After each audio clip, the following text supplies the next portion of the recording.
You're not afraid of the dark, are you?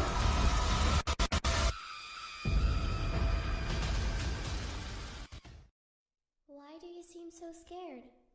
All I wanted to do was play with you.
Tapi anyway, good job guys.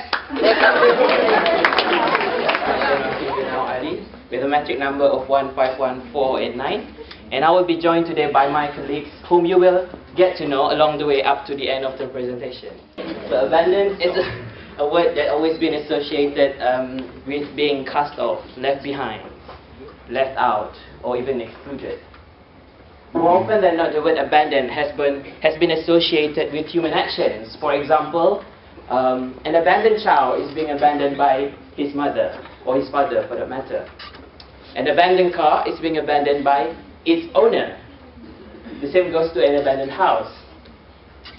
But in our presentation today, we're not going to talk about any of the aforementioned things. Instead, we're going to go bigger. We're going to go on a magic carpet ride around the world and explore some of the interesting places, interesting abandoned places in the world. And the second objective of our seminar today is we want to look on the human factor that leads to the abandonment of these places. And from there, we're going to identify what are the take-home messages that we can all learn from our presentation. Well, actually, there is a lack of information regarding abandoned places has been recorded. And it seems like every time that we talk about abandoned places, what people cares about is that how these abandoned places is being haunted by ghosts or any extraterrestrial beings, like the one that we shown in our video presentation earlier on. But we aim to change this perspective. We believe that there is more to abandoned places than just mere haunted houses and superstitious rituals. For example, Chernobyl disaster that has happened in Pripyat, Soviet Union, some 30 years ago, has left an area that stretches for about 30 kilometers uninhabitable and abandoned for the longest of times, and remains as so up until this very day. It is also being considered one of the disastrous nuclear power plant accidents recorded in the human history. Or what about places closer to home, like Highland Towers incident that took place in Ulu Klang, Selangor. An incident, a collapse preceding a major landslide on the 11th of December 1993. The death tolls of 48 innocent lives, and the safety issues surrounding the building has caused it being left until this very day. So similarly today, we're going to identify 5 interesting abandoned places other than these two that I've mentioned before. And from there, we're going to see on 3 main aspects, which are: the first is the background information, secondly is the highlight of events leading to the abandonment of these places, and thirdly, we're going to look into human actions and their consequences. Therefore, without further ado, I would like to call upon my friend Nur Shariati to continue the presentation. Thank you very much. Today, by presenting to you one of the most interesting abandoned places that has existed on this earth. Okay, so this that I'm going to tell you about today is actually, it's actually a city that is located in one of the most popular country in this world.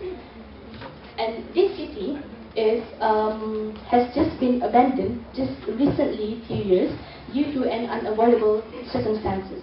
So I'm not going to tell you the name of that city yet. I would like for all of you to guess where the city is located. Okay, today he's going to be my pointer. Alright. So what can you see from the picture?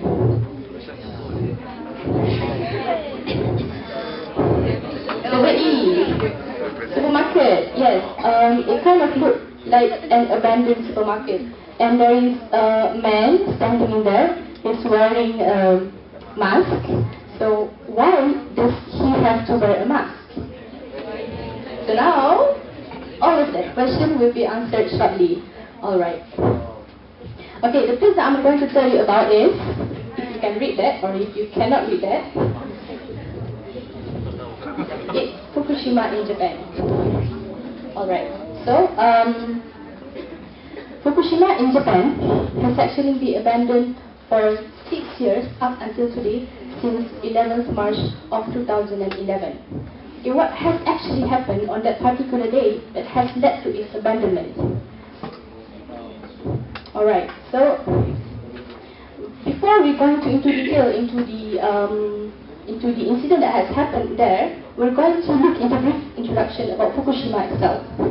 So Fukushima is actually located over there. Okay, it's in the northern part of the Japan, and it's located along the Pacific Sea. And the population of Fukushima at that time was 290,000 people, but the population today is almost non-existent. Alright. Okay, Fukushima is also located in the Pacific Ring of Fire. For those who do not know what is Pacific Ring of Fire, it is actually a zone where there is a high volcanic and seismic activity which covers around 40,000 kilometers. So this zone, it kind of formed like a ring around the Pacific Sea. This is the Pacific Sea, and Japan is located. It's located in Central Asia, between the boundary of Uzbekistan and Kazakhstan. So, what happened to the lake that causes it from converting from the sea, from the lake, into a desert? Anyone knows? Can you guess? No? Okay. Okay, let me tell you the history of it. So, first of all, in early days, the Aral Sea, or Aral Lake, I will use the term interchangeably from now on, okay? Aral Sea received water sources from two rivers, which are Amu Darya and Sil Darya. And then, in early days, the place is brimming with life in fishing industry. There are so many fishes, and all the people live happily ever after now. Okay, what happened then, in 1918, Soviet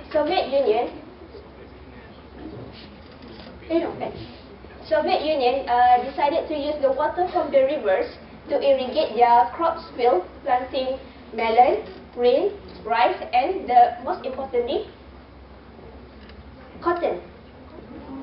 So they wanted to use the water from the rivers to irrigate the field to plant cotton. They wanted to make cotton as a major export for the empire.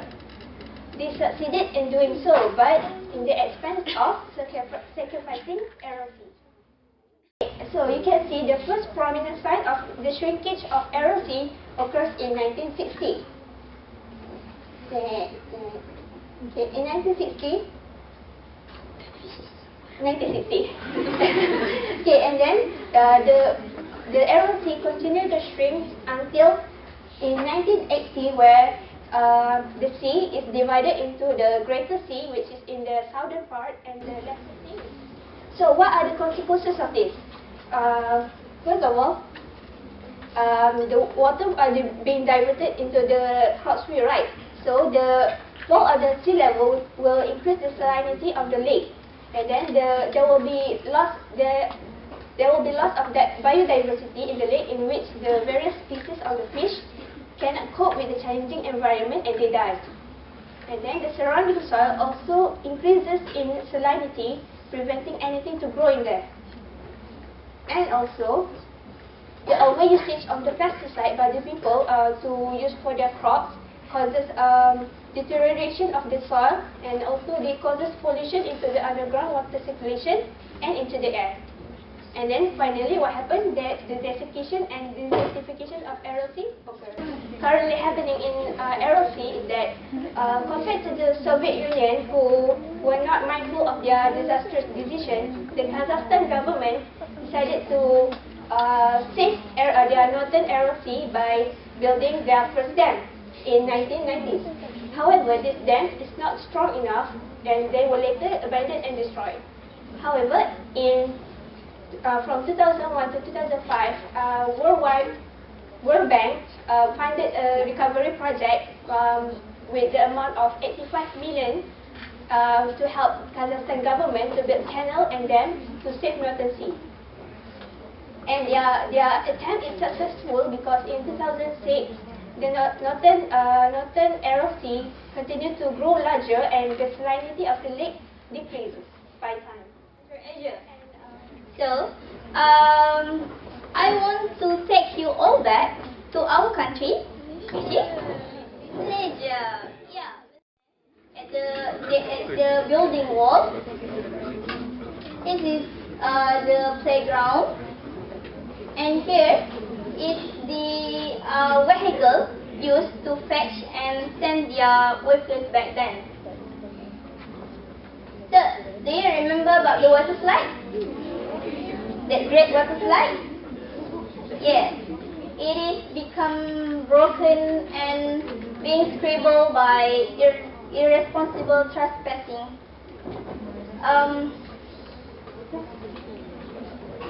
Do you remember the pool? The pool is blocked by mud and can no longer be distinguished between is it a pool or even a lake. Yeah. What about the Jurassic Park? Jurassic Park. It is the main word actually. It's being broken and covered with mosses and as well as straw, and it loses its splendor. Yeah. This is the rhinoceros.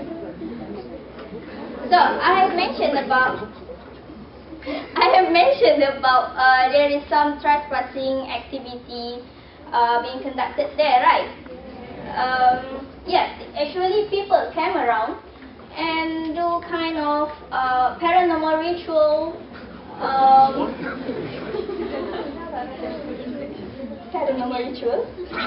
Yeah. They vandalize the place and they're drawing graffiti at the walls, as well as conducting illegal jungle trekking. Here is a real picture of my brother during their expedition there. This place was before the restaurant. Next. Yeah, this is the jungle trekking activity. The jungle is now looks like a jungle, like more like jungle. You know, like jungle trekking in Australia or Taman Pertanian. It doesn't look like real jungle, but because of the abandonment, the jungle is the real jungle. Assalamualaikum warahmatullahi wabarakatuh. And a very good afternoon to all assessors, to our advisors, and to all my fellow friends. Okay, my name is Nurul Izzafi Izwan with a metric number 1519974. Okay. So today, I will be representing about Lion City, or also known as China's Atlantis. Okay, just now, we had been traveling across the world into 3 different places, right? We started our journey with the name place Fukushima in Japan, and then we went to LLC, in which situated between the Uzbekistan and Kazakhstan, and then we went back to our beloved country, which is Malaysia, in the place named Nimaland. Am I right? Yes. Right. So now let me bring all of you to another abandoned place in the world, which is situated in China. Yes, China. Okay, but we're not going to go to all abandoned places in China. Just to one very beautiful place in China named Qiantou Lake. Qiantou Lake. I just learned how to pronounce it yesterday. Qiantou Lake. Okay, so before we're going to see the beautiful pictures of Qiantou Lake, let's see where exactly Qiantou Lake situated in China. So as we all can see in the map is actually showing you the state of China with the shaded area there representing the Qiantou Lake. So you can see that the Qiantou Lake is actually stated in the province of Xinjiang, in which it is about 400 kilometers south to Shanghai. Okay, so we're done with the map. Right now, let's see the pictures of Qiantou Lake. Okay. Oh. Okay. Okay, Qiantou Lake is also known as Thousand Island Lake. Okay, why is it called Thousand Island Lake?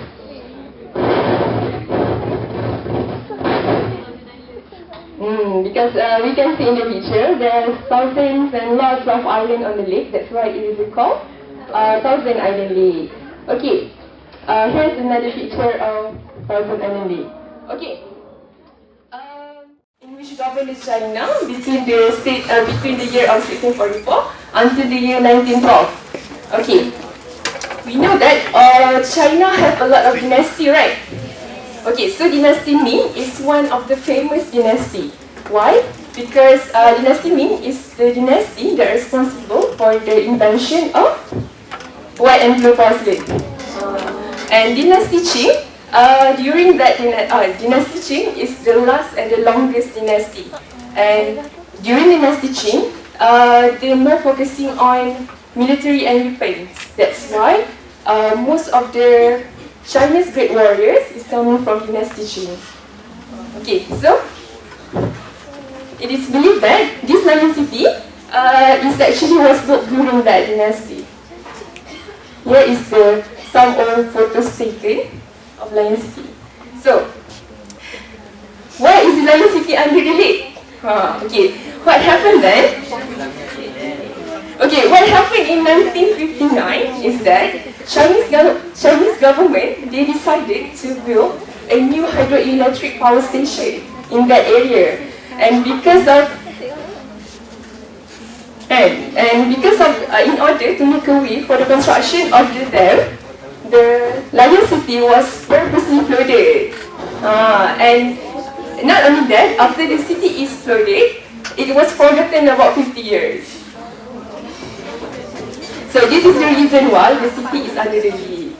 And I would like to emphasize here that the city was not flooded suddenly or immediately, just like in Fukushima, that people need to be evacuated immediately. But here, the Lion City was slowly filled with water, and as the time goes by, the Lion City was totally submerged in the water. That's why there is no records of loss of death. Okay? Alright. So, after the city was been forgotten, about 50 years, what happened in 2001? This is the year where the Lion City was being rediscovered. So how the Lion City was being rediscovered is by Chinese government. They organized an expedition and exploration for the lost Lion City. So the purpose of this expedition is to search and see what might remain from the lost Lion City under the lake. So surprisingly, they found that most part of the building in the Lion City was totally well preserved and still intact. So we can see in the picture we can still appreciate the Chinese letter here and those pictures. And here's some preserved wood stone of lion. If you can see well, you can still count the tooth of the lion. I mean, it's totally well preserved. And okay, these three pictures is to show you the wooden part of the Lost Lion City. This is the wooden stool. This is the stairs, some pillars. So I just want to say here that even though it is wood, it's still well preserved under the water. So for me, it's amazing, but a little bit mysterious, right? No. Okay, but don't worry, scientists had come out with the reason why the Lion City is still well preserved because of its they protected from the sunlight and the wind. That's the reason. Okay. Here is some of the parts of the Great Wall of the Lion City, in which it is believed to date it back to 16th century during the dynasty Ming and Qing. So, after a lot of research done for this Lion City, they found out that the Lion City was once a center of politics and economics during the back day. Okay. So, what happened in 2011? Chinese government, they officially declared the Lion City as one of the historical relics in the state of China under the protection of the Zhejiang province. Okay. So let's compare the picture of the Lion City before and after. Okay. So let's come with me. Okay. 1 row, 2, 3, 4. After 1, 2, 3, 4. It is still the same, right? Okay. So the consequences.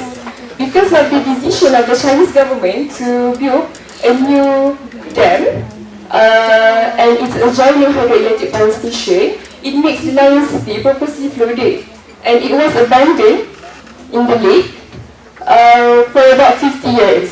And it's been recorded that it's only about 300,000 people need to be relocated because of these incidents. Okay, so right now, do you guys wonder what is happening right now in Chianto Lake? What happened? Okay, so can any one of you throw me a name of these water activities? Yes, scuba diving, right? So, after the declaration of the Lion City as one of the historical places in China, they offered diving activities for tourists to see the Lion City in a close view. My name is Nur Ayadina binti Muhammad Rizwan Jaya with metric number 1515958. Okay, so far we have gone through several countries such as China, Japan, Uzbekistan, as well as Malaysia. And now I'm going to bring you to another level. A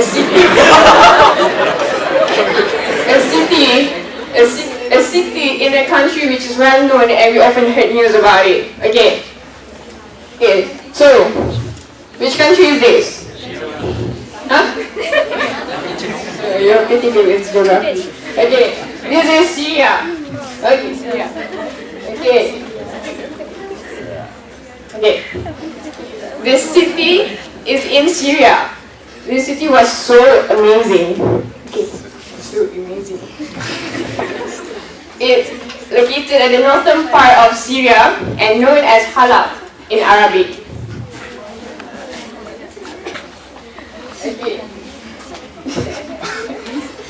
Okay. This city was once Syria's largest city, and it was the most populous city, which placed for about 2.3 million people in there before a tragedy struck. and being one of the world's oldest continually inhabited city, which means people have been living here since the 20th century. It was like for about 4,000 years before. Okay. Next. Okay. Being successively ruled by several empires such as the Hittites, the Arabs, the Mongols, as well as the Ottoman empires. Okay, despite being the economic hub for Syria, it also has the importance in cultural and historical heritage, with the numbers of beautiful ancient architecture and culture being built on top of it. In 1986, it has been established as the UNESCO Heritage Site. Okay. So, is it city beautiful? Yes. Okay, it was beautiful, okay? But now, after looking at these pictures, okay, do you still consider it as beautiful? Oh, serious? It was just like an old building that has been destroyed, or can we say abandoned? Okay. Okay. But yeah. Abandoned. So how come this city that rich with its ancient heritage could become a broken bricks? Okay. It was like Malacca had been destroyed. Okay, how do you think this happened? War. Okay. Actually, war is the highlight event of the destructions of Aleppo.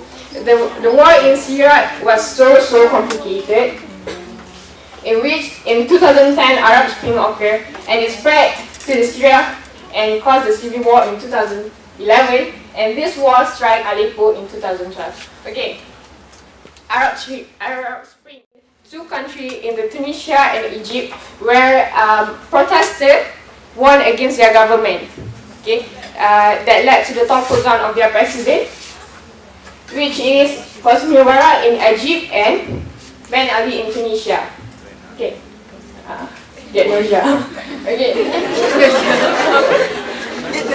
Okay. Anti-government protest. This is in Syria, okay? In Syria. Okay, now in Syria. Okay, the protest starts when a bunch of teenagers have painted graffiti on their school wall, which sounds, your turn, doctor. See, doctor? Okay.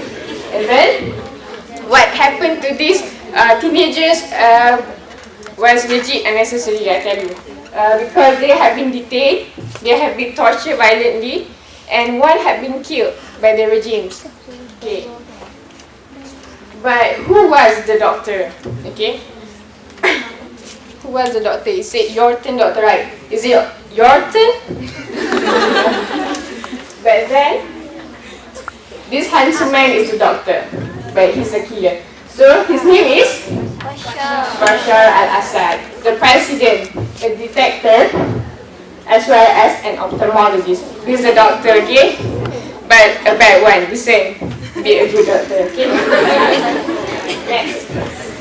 On March 2011, anti-government protests erupted across Syria against Bashar. And against Bashar, the protests erupted. But what the government action was, they sending troops, okay? They sending troops, the soldiers opened fire and killing hundreds of demonstrators, and they shot them and even imprisoning many more. Okay. Next. So after the killing, okay, Free Syrian Army, a rebel group aiming to overthrow the government, was declared, which means it marks the beginning of Syrian civil war in July 2011 between government and the rebels group. Okay, next. So 2012, Battle of Aleppo. During the first year of uprising against Bashar, the authority the authority. Okay, the authority makes sure that none of the rebel group get hold of Aleppo. Means that Aleppo is, we can see that it's clean. There's no large protest or violent killing that occurs in other cities.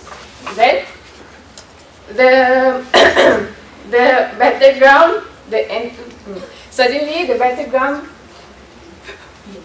suddenly in mid-July 2012, okay, the anti-government rebels gained control over several districts, which divided them between government, west, and eastern rebels. Okay, they divide into two. Next, so since then, okay, the Syrian government began their bombing eastern Aleppo. They often drop bombs in civilians' residence. They bomb here, bomb there, everywhere, bomb. Okay, next. Okay. The war is complicated more with the interventions of other countries as well, such as Iran, Saudi Arabia, US, ISIS, Kurds group that complicate the war more. But then, the turning point is when Russia intervened directly in 2016. Okay. But neither of the side get to break the deadlock. Not until mid-2016, when government troops backed by Russian airstrike encircled Aleppo. Okay, it placed 250,000 people under siege. Means that the government surround eastern Aleppo. So they cut off the supplies. There is no food, no medicine, no water for the people there. They are suffering. Even us, if we don't get food during our recess, we get scissors. But then, people are getting tired, people are getting weakened, and that leads to the collapse of the rebels group. And then after the collapse, it allows regimes, Bashars, to invade the eastern Aleppo. And it was reported that massacre have been happened. Massacre means massive killing of people. Okay. So, after the siege, evacuation agreement was struck after a ceasefire was dealt, and allowing people to escape eastern Aleppo to other cities, such as Idlib. Then, in December 2016, the government announced that they have fully recaptured the Aleppo from the rebels group, and this was the government's biggest victory in nearly 6-year civil war. Okay.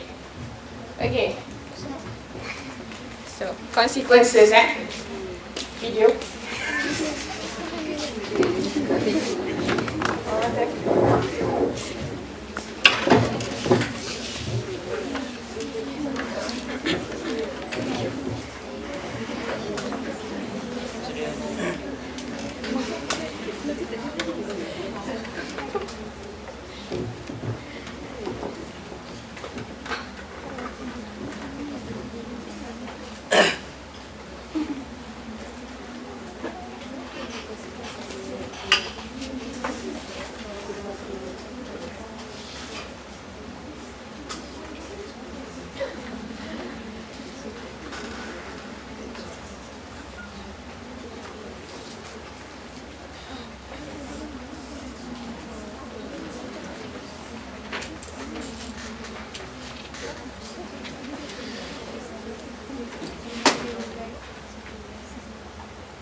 It's totally sealed off from the outside.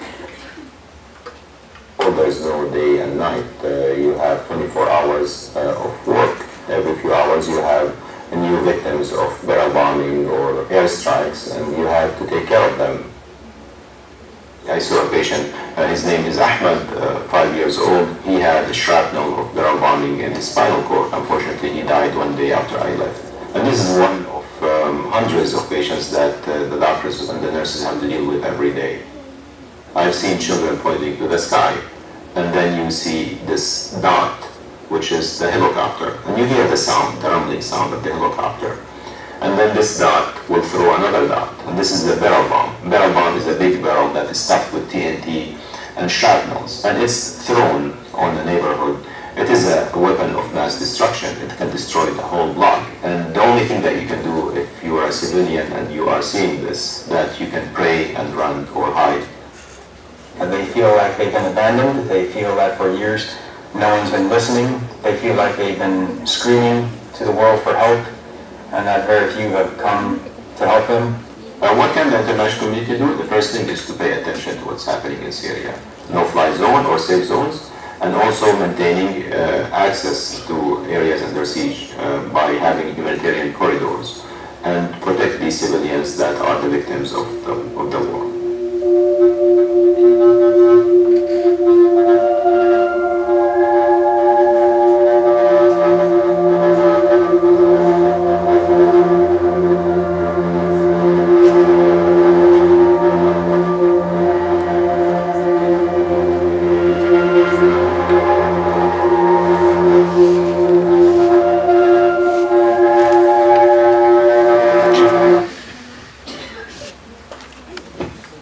So war kills everything.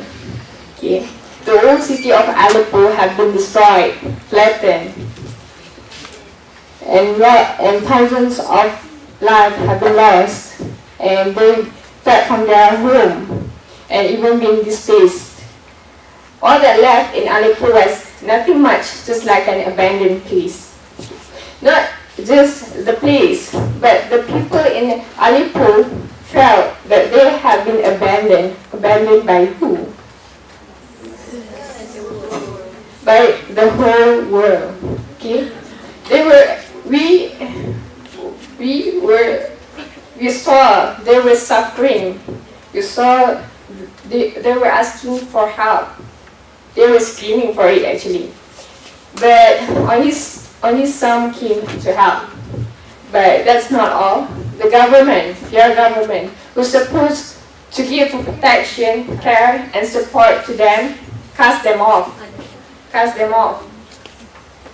And what they get is a large-scale killing as a gift from their government. And that's all for me.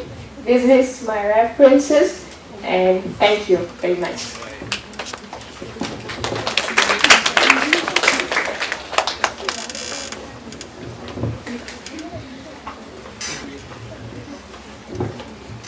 Hello.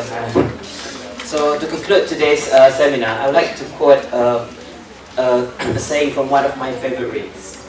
The marks humans leave are too often scars.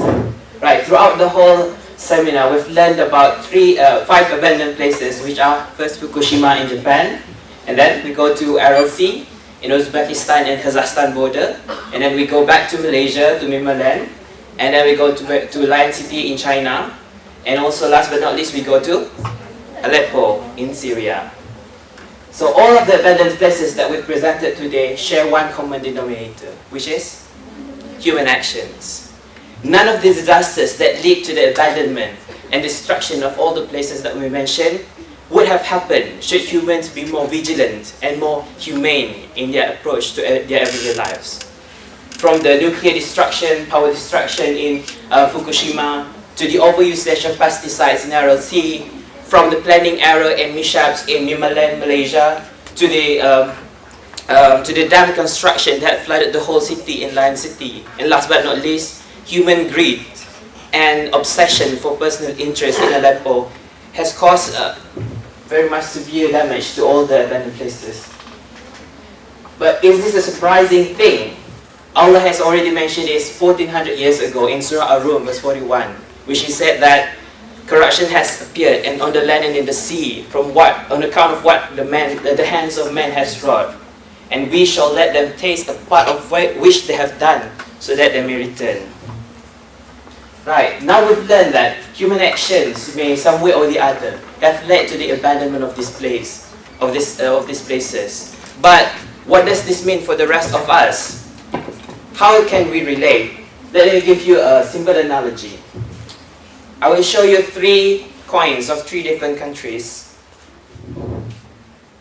The first is 50 fils of United Arab Emirates, and then I have 1 penny of United Kingdom pound sterling.